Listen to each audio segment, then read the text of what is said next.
नमस्कार, आपके साथ मैं हूं ज्योत्सना पाटनी। एआईएमआईएम प्रमुख असदुद्दीन ओवैसी ने एक बार फिर मोदी सरकार पर निशाना साधा।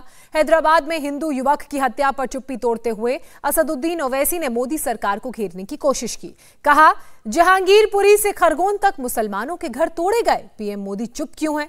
देश के कई शहरों में हिंसा के बाद मुस्लिम इलाकों को निशाना बनाया गया, पीएम मोदी कुछ बोल क्यों नहीं रहे?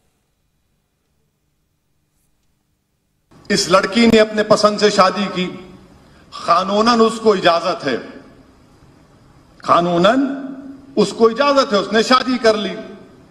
तो उनके भाई को ये कोई जवाज उनके पास नहीं है कि वो जाकर उस बच्ची के शौहर का कत्ल करे। कानूनन जुर्म है, इस्लाम में बदतरीन जुर्म कत्ल है, बदतरीन जुर्म कत्ल है। याद रखो आप, जो मासूम लोगों का कत्ल करता है वो उसी हालत में अल्लाह के दरबार में खड़े होगा हिसाब किताब के दिन कि या अल्लाह, ये फलां शख्स मुझे मारा था, अब तू मेरा हिसाब कर। आपने क्यों मारा उस बच्चे को? मैं कंडेम करता हूं, खुला खुला बोल रहा हूं आपको। मोदी नहीं बोलेंगे, आपके डैडी अब्बा नहीं बोलेंगे कुछ भी। जहांगीरपुरी के बारे में मोदी नहीं बोलेंगे वजीर आजम के तौर पर। सेंधवा में 13 मुस्लिम घरों को तोड़ दिया गया, देश के प्रधानमंत्री कुछ नहीं बोलेंगे। खरगोन में 22 मुसलमान घरों को और झोपड़ियों को डिमोलिश कर दिया गया, देश के प्रधानमंत्री कुछ नहीं बोलेंगे। गुजरात खंबाट में गोदामों को तोड़ दिया गया, देश के वजीर आजम कुछ नहीं बोलेंगे। ओवैसी ने बीजेपी के अलावा बाकी सभी विपक्षी दलों पर भी सीधा हमला बोला। कांग्रेस और समाजवादी पार्टी पर निशाना साधते हुए ओवैसी ने कहा, मुसलमानों को सिर्फ वोट बैंक का जरिया बना रखा है और जब वोट की बात आती है तब मुसलमानों की याद आती है। ऐसे में हुकूमत बदलना तो आसान नहीं, लेकिन मुस्लिम लीडरशिप से इस वोट बैंक की राजनीति को खत्म किया जा सकता है। भारत के मुसलमानों के लिए जमहूरियत में, लोकतंत्र में, डेमोक्रेसी में उनके लिए बेहद जरूरी है कि वो एक अपनी सियासी लीडरशिप को बनाए, अपनी पॉलिटिकल लीडरशिप को बनाए। वो अपने नुमाइंदों को बहैसियत अराकीन असम्बली, अराकीन पार्लिमान, अराकीन बल्दिया, रुकने जिला परिषद, मंडल परिषद, उनको मुंतखब करवाएं। याद रखिए कि जब तक आप सियासी तौर पर अपने नुमाइंदों को कामयाब नहीं करेंगे, ना ये नाइंसाफी का दौर खत्म होगा।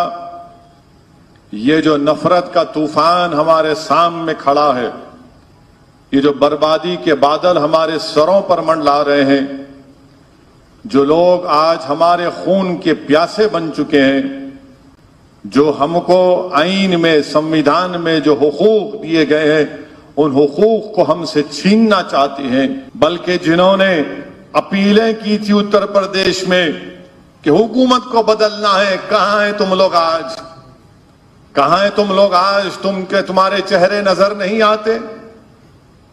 जो बड़े बड़े बुलंद बांग दावे कर रहे थे, गंगा जमुनी तहजीब की, आज कहां हैं तुम लोग? उत्तर प्रदेश में आज 100 साल से पुराना जामिअतुल अशरफिया मदरसे में 50 साल पुरानी एक इमारत को बुलडोजर से डिमोलिश कर दिया गया, मुनहदिम कर दिया गया। वहां का मुकाम रुकने असम्बली समाजवादी पार्टी का है, एक बयान तक नहीं देता। कहां गए वो सौदागर? कहां गए वो सौदागर? कहां गए वो एजेंट? कहां गए वो ब्रोकर जो चौधरी बनकर मुसलमानों की औरतों का सौदा करते हैं और कहते हैं कि हुकूमत बदलो? कहां है तुम आज? आज नहीं बोल सकते, कुछ खामोश बैठे हुए हैं। इसीलिए हम कह रहे हैं कि आपको अपने नुमाइंदों को कामयाब करना है, हमारा जमहूरी हक है। नहीं, आप लड़े तो वोट कट जाते। अरे मेरे वोट से मोदी नहीं जीत रहा, तुम्हारे वोट से मोदी जीत रहा। मेरे वोट से तुम्हारी इज्जत बच रही। अगर उत्तर प्रदेश का मुसलमान झोली भर भर कर खैरात में वोट नहीं देता समाजवादी पार्टी को, तो अखिलेश अपने घर से मुंह नहीं दिखा सकते थे, निकल नहीं सकते थे। असदुद्दीन ओवैसी हैदराबाद में ईद मिलन समारोह कार्यक्रम में शामिल हुए, लेकिन बीजेपी के खिलाफ बोलने से खुद को रोक नहीं सके और कहा कि बीजेपी मुसलमानों के खिलाफ फैलाने जंग कर चुकी है, नफरत की राजनीति को हवा देने की कोशिश हो रही है। बीजेपी चाहती है कि मुसलमान हथियार उठा लें।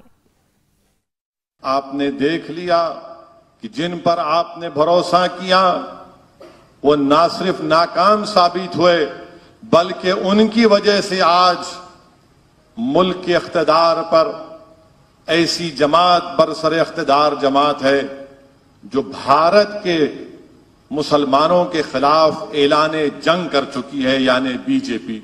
और फिर नहीं सिर्फ मुसलमानों के ऊपर, मुसलमानों को नहीं, इन्हों 2 शादी करते, 3 शादी करते, 4 शादी करते, बच्चे इतने पैदा कर दे रहे कि पूरे मुल्क में मुसलमान की आबादी हो जाएंगे, मेजॉरिटी हो जाएंगे।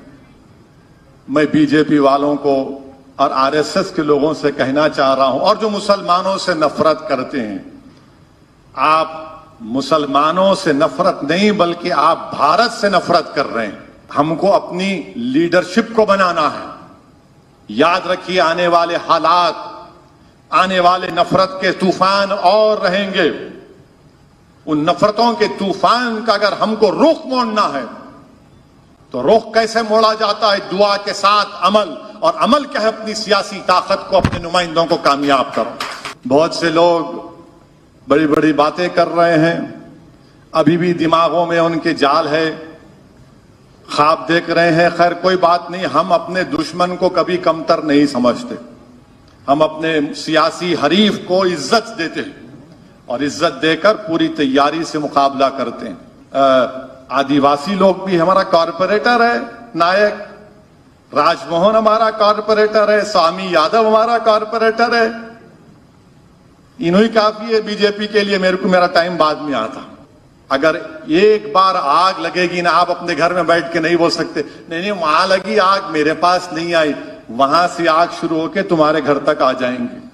आपने किया ना अखलाक को मारने वालों पर, आपने उनकी गुलपोशी की।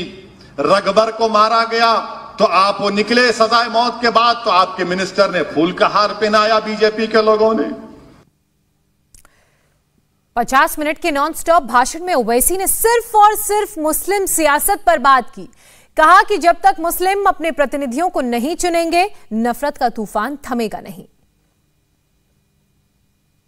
भारत के मुसलमानों के लिए जमहूरियत में, लोकतंत्र में, डेमोक्रेसी में उनके लिए बेहद जरूरी है कि वो एक अपनी सियासी लीडरशिप को बनाए, अपनी पॉलिटिकल लीडरशिप को बनाए। हमारे दलित भाई और बहन, आदिवासी, मेरी इस बात का नोट लें, सियासी ताकत बनिए। अगर आपको अपनी तहजीब, तमद्दुन को, बल्कि इस वतन अजीज को बचाना है, इस वतन अजीज की खूबसूरती को, इसकी प्लुरलिज्म को, इसकी डाइवर्सिटी को बचाना है, तो कोई एक रास्ता नहीं है, बल्कि सिर्फ एक ही रास्ता है कि वो ये है कि आप एक सियासी ताकत बनकर उभरिए। उत्तर प्रदेश में हम पुकारते रहे, हम कहते रहे कि देखो, आप में ये उतनी ताकत नहीं है कि आप किसी हुकूमत को बदल सकें। आप में इतनी ताकत थी, है और रहेगी कि आप अपने नुमाइंदों को कामयाब कर सकेंगे। मगर हुआ क्या? वही पुरानी सियासत, नाकाम सियासत जो पिछले 50-60 साल से खेली जा रही है मुसलमानों से, उसको दोहराया गया उत्तर प्रदेश में। और आपने वोट तो दे दिया उत्तर प्रदेश में, मगर इसका नतीजा क्या निकला? इसका नतीजा ये निकला कि बीजेपी का दोबारा बरसरे इख्तिदार जमात बनकर उभरी। अगर आप अपने नुमाइंदों को कामयाब कर लेते, अगर आप अपनी आवाज को उत्तर प्रदेश के विधानसभा में पहुंचा देते, तो आपके लिए लड़ने के लिए, आपके हक के मुतालिबे के लिए आईन का हवाला देकर आपकी जान और माल और तहजीब का तहफ़्फ़ुज़ की लड़ाई को लड़ सकता था। मगर आपके दिमागों में यह बात डाल दी गई कि नहीं, हमको हुकूमत को बदलना है, आप हुकूमत को नहीं बदल सकते। ये मौजूदा दौर की सियासत को आपको समझना है। घर की हिफाजत या तो कुत्ता करता है या चपरासी करता है, तो कम से कम मजलिस इत्तेहादुल मुस्लिमीन को इन दोनों में से एक तो बना लो आप, ताकि हम आपके चपरासी बनकर रहें, ताकि हम आपके लिए लड़ते रहें। कोई ऐसा दिन नहीं जाता जहां पर मुसलमानों को निशाना नहीं बनाया जाता, कोई ऐसा दिन नहीं जाता। जहांगीरपुरी दिल्ली में दिल्ली का बीजेपी का सदर खत लिखता है कि फुला फुला लोग पत्थर फेंक रहे थे, इनके घर को तोड़ दिया जाए। दूसरे दिन बुलडोजर पहुंच जाता है। कहां गए वो लोग? कोई नजर नहीं आया जहांगीरपुरी में। अगर आप सिर्फ ट्विटर पर तनकीद कर देंगे, सोशल मीडिया फेसबुक पर जाकर दो जुमले लिख देंगे, आंख में आंसू ला लेंगे और बोलेंगे अल्लाह इनको गारत कर दे। इंडिया टीवी हर वक्त हर जगह डाउनलोड करने के लिए सर्च करें India TV news Google play store या ऐप स्टोर पर।